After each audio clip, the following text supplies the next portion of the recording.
Okay, good morning. So dumating na po itong order natin na WD-40 sa Lazada. Okay. Ang pagkakaalam ko po, ang WD, ang meaning is water displacing. So actually ang WD is hindi po siya lubricant. Po siya. Mainly pang loosen o kwan siya. May term po sa ganun, kalimutan. Oil penetrating, parang ganun. So sa mga stock up, napakalaking bagay po niya. So stops squeaks, drives out moisture. Ito po normally kasi pag nagkaroon ng moisture at hindi nagagalaw, dito po nagkakaroon ng corrosion. So ini-spray lang po para ma-drive yung moisture na yun. And then ito po yung liquid na pumapalit. Cleans and protects, loosens rusted parts, freeze sticky mechanism. Okay. So recommended po na meron lang tayo nito kahit isa, kahit hindi natin madalas na ginagamit. So meron lang tayong isa dito sa bahay. Isang malaking gamit po nito sa bahay is yung mga kandado po natin, lalo sa gate, kasi na tutubigan yon dahil sa ulan. So isprayan lang po natin yung lalagyan ng yung keyhole. Okay? So dito naman po mag-spray lang tayo rito sa mga trolleys natin. And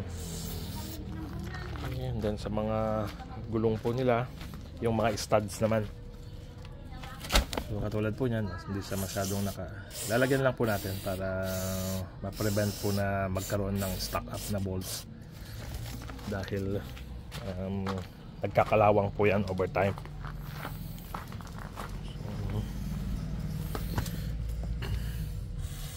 So spray lang. And wala pong problema, ito safe po ito sa paint. So kahit malagyan yung painted surface, okay lang po.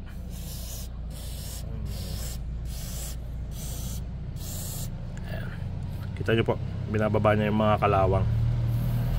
Then after ma-sprayan, punasan na lang po para mas malinis.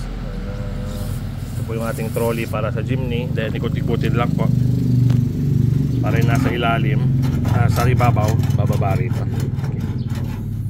Normally itong ganitong mga designs po na nagro-rotate, ito po yung mga nilalagyan dapat ng greasing point dito. Kaso nabili po natin ito na ganito na, so hindi po nalagyan. And kung gusto natin, pwede rin i-drill lang, then threader, yung kalimutan ko yung tawag dun, pang thread, and then lagyan na po ng grease nipple. Kaya lang bibihira naman pong nagagamit, so okay na itong WD-40. Okay.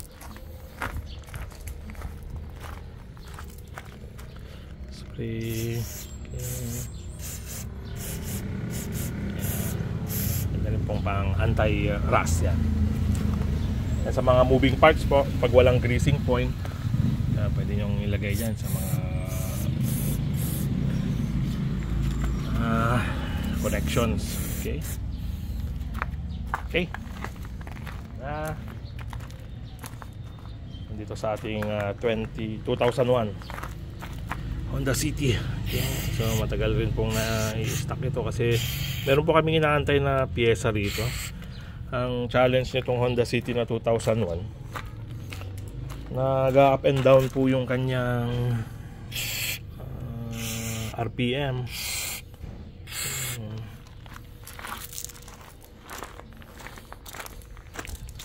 Hindi pa po namin mahanapan kung saan nanggagaling yung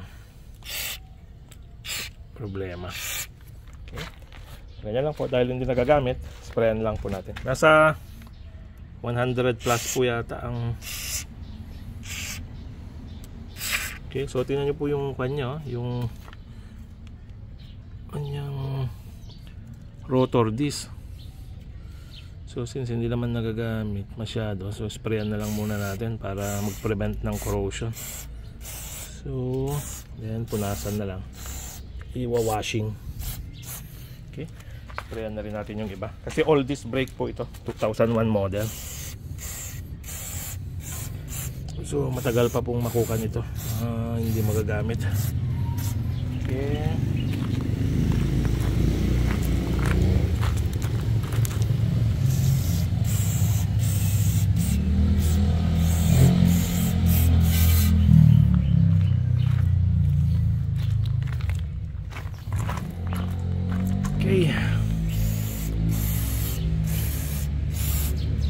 Okay.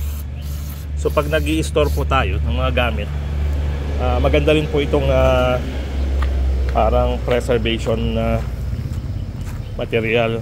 So parang ganito po sa mga hindi nagagamit na chain block. Ayan. Para protected po yung mga cables, chain blocks, yan pa. So spray lang natin para lang mas tumagal yung buhay nila dahil hindi sila kinakain ng kalawang. Okay. So pag gusto nyo pong malayuan yung travel nitong spray, gamitin po itong hose na kasama. Okay. Ayan po. Lalo na po pag nauulanan yung mga gamit, napakalaking bagay po nito. Okay. Then sa mga hindi pa po nakakaalam,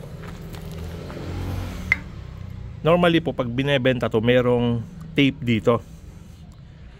Kasi dito po naka dikit ito for packaging. For packaging purposes po ito. Pero sa mga hindi pa po nakakaalam, itong cover po niya, kung makikita nyo, merong dalawang gatla doon. So actually yan po ang purpose nito. Yan.